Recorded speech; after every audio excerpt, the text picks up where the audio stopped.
Hello everyone. My name is Kumar Gaurav and welcome to our channel let's practice together. तो आज का जो problem of the day है वो है फाइंड ऑल डिस्टिंक्ट सबसेट्स और सब्सिक्वेंट सम्स। तो अभी तक हम लोगों ने क्या बनाया था? हम लोगों ने बनाया था फाइंड ऑल डिस्टिंक्ट सबसेट्स। यहां तक हम लोगों का कंसेप्ट क्लियर था। अगर नहीं था तो कोई बात नहीं, आज हम लोग फिर से वहां से देखेंगे, ठीक है। और आज हम लोग क्या देखेंगे, जब भी हम लोग सबसेट या सब्सिक्वेंस बनाते हैं ना, तो हम लोग क्या यूज करते हैं? हम लोग यूज करते हैं रिकर्सन। आप बोल सकते हो कि हम लोग इसको तो हम लोग टेबुलेशन फॉर्म में बना सकते हैं या फिर डायनेमिक प्रोग्रामिंग बना सकते हैं। अरे बिल्कुल बना सकते हो, लेकिन मेरा फेवरेट टॉपिक जो है वो रिकर्सन है। और मैं चाहता हूं कि जितना ज़्यादा से ज़्यादा जो है आप क्वेश्चंस रिकर्सन से बना सको, क्योंकि अगर हम लोग को टाइम लिमिट एक्सीड वहाँ पे नहीं मिल रहा है तो क्या ही बुराई है। अगर आप एक कंसेप्ट जान करके मोर देन 100 क्वेश्चंस बना सकते हो देन इट्स गुड ना। तो चलिए वही करते हैं हम लोग। तो यहाँ पर क्वेश्चन में क्या बोला है कि आपको सेट ऑफ इंटीजर्स दिया हुआ है, आपको फाइंड करना है डिस्टिंक्ट सम्स। अब ये डिस्टिंक्ट सम्स का मतलब क्या हुआ? पहले एग्जांपल पे आते हैं। एग्जांपल 1 क्या है? आपके पास दो नंबर दिया है 1 2। सबसेट क्या होगा? या तो आप कोई नंबर को इंक्लूड ही मत करो, या तो 1 को लो, या तो 2 को लो, या तो दोनों को लो।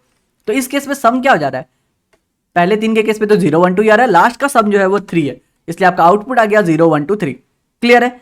एग्जाम्पल नंबर 2 पे आते हैं। अगर आपका जो नंबर है वो 1 2 के साथ 3 भी दिया रहा है, तो आपको पता है सबसेट तो मेरा एक हो गया 0 1 2 3, यहां तक हो गया।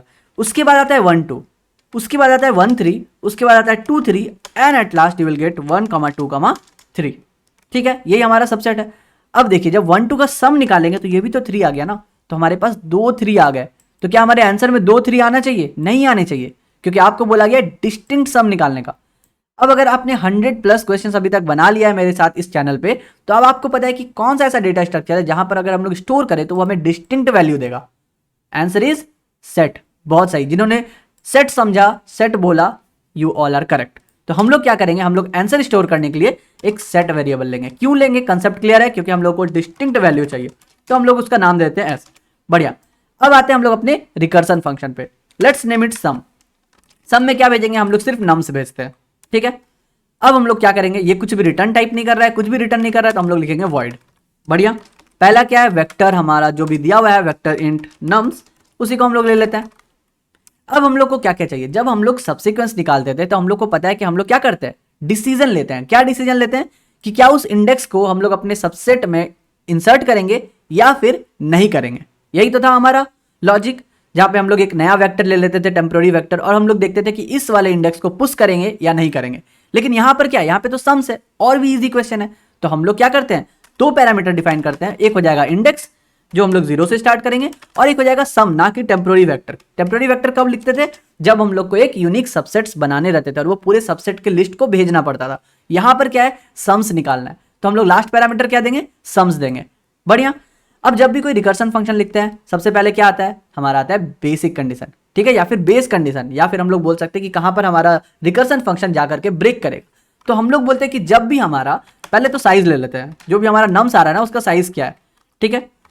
नम्स का साइज हम लोगों ने n ले लिया। अब जब भी हमारा इंडेक्स जो है, जब भी हमारा ये इंडेक्स जो है वो मूव होते होते n तक पहुंच गया, तो हम लोग लिखेंगे if index is equals to our n। इसका मतलब हम लोग n तक पहुंच गए। तो अब हम लोग क्या करेंगे, जो भी सम था उसको अपने सेट में इंसर्ट करेंगे और हम लोग वहीं से रिटर्न कर देंगे। यही तो हो गया हमारा बेस कंडीशन, है ना। बेस कंडीशन कंप्लीट हो गया। अब आते हैं हम लोग चॉइस डायग्राम पे। चॉइस डायग्राम क्या था कि या तो उस इंडेक्स को हम लोग अपने सम में इंसर्ट करेंगे या तो हम लोग उसको सम में एक्सक्लूड करेंगे। तो चलिए हम लोग क्या करते हैं, यही फंक्शन को 2 बार कॉल करेंगे, क्योंकि हम लोग का ये रिकर्सन फंक्शन है। So let's call it sum 2 times. Parameter क्या गया, सेम है, नम्स जाएगा, इंडेक्स जाएगा और सम जाएगा। अभी हम लोग इसको मॉडिफाई करते हैं, पहले लिख लेता हूं, नम्स जाएगा, इंडेक्स जाएगा एंड सम जाएगा।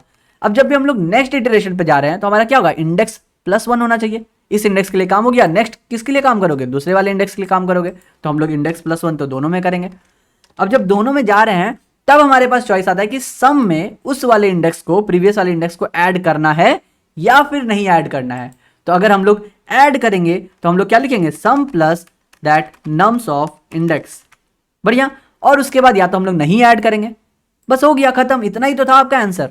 तो हम लोगों ने रिकर्सन से ये सेट में जो है हमारा पूरा आंसर आ गया। लेकिन यहां रिटर्न टाइप क्या है, यहां रिटर्न टाइप है वेक्टर इंट। तो चलो हम लोग लिखते हैं वेक्टर इंट आंसर, और जो भी हमारा सेट में नंबर था ना उस सब को हम लोग इस आंसर में पुश कर लेते हैं। तो कैसे करेंगे पुश, सिंपल सा एक फॉर लूप चलाएंगे, और आपको पता है हमारे पास क्या है, ऑटो टाइप का वेरिएबल है जो कि खुद ब खुद ले लेगा आई इन सेट, और हम लोग बोलेंगे answer dot push back that I. So I hope यहां तक कोई डाउट नहीं है आपको। और हम लोग रिटर्न कर देते हैं हमारे आंसर को। चलिए कंपाइल एंड रन करके देखते हैं। तो हम लोगों ने क्या किया, बेसिकली बस चॉइस डायग्राम बनाया कि हम लोग उस इंडेक्स को सम में ऐड करेंगे या फिर नहीं करेंगे, and you got your answer. ठीक है, अभी अगर हम लोग इसको सबमिट करें तो क्या होगा, सबमिट करेंगे, रिकर्सन फंक्शन है, हम लोगों को पता है कि बहुत बार ऐसा आएगा कि उसी इंडेक्स पे बार बार सम करेगा। So out of 90 31 test case pass हुआ और उसके बाद आ गया टाइम लिमिट एक्सीड। अब देखिए रिकर्सन फंक्शन को मेमोराइजेशन में कन्वर्ट करने के लिए हमें बस एक लाइन की जरूरत पड़ेगी और ये टाइम लिमिट एक्सीड खत्म हो जाएगा। तो अभी तक आप अगर मेरे साथ इस चैनल पे बने हो तो आपको पता है वो एक लाइन कैसे लिखा जाता है ना। हम लोग क्या करेंगे, एक इंट डीपी डिफाइन करते हैं। हम लोग को बेसिकली चेक करना है कि क्या उस इंडेक्स और उस सम के लिए हम लोगों ने पहले कभी कैलकुलेट किया है या नहीं। तो हम लोग को इंडेक्स और सम चाहिए। अब ये इंडेक्स और सम का वैल्यू कहां से लेंगे, तो देखिए आते हैं थोड़ा सा नीचे कांस्टेंट में। लेंथ ऑफ द नम्स क्या है, 10⁻², मतलब 100 से ज्यादा तो हो ही नहीं सकता। तो हमारा इंडेक्स क्या हो जाएगा, मैक्सिमम साइज ले लिया हम लोगों ने। अब नम्स आई का वैल्यू भी 100 से ज्यादा नहीं हो सकता, तो 100 × 100 दैट मीन्स 10⁻4 से ज्यादा हमारा सम भी नहीं पॉसिबल है। तो चलिए वो भी हम लोगों ने डिफाइन कर लिया। अब हम लोग क्या करते हैं ना, एक मेमसेट फंक्शन है, ये भी आपको पता है। मेमसेट फंक्शन क्या करता है, उस पूरे डीपी को जो भी वैल्यू आप दोगे उससे असाइन कर देगा। तो मैंने -1 दिया और लास्ट पैरामीटर होता है size of whatever name you have given, so we have given dp name, हम लोगों ने लिख दिया।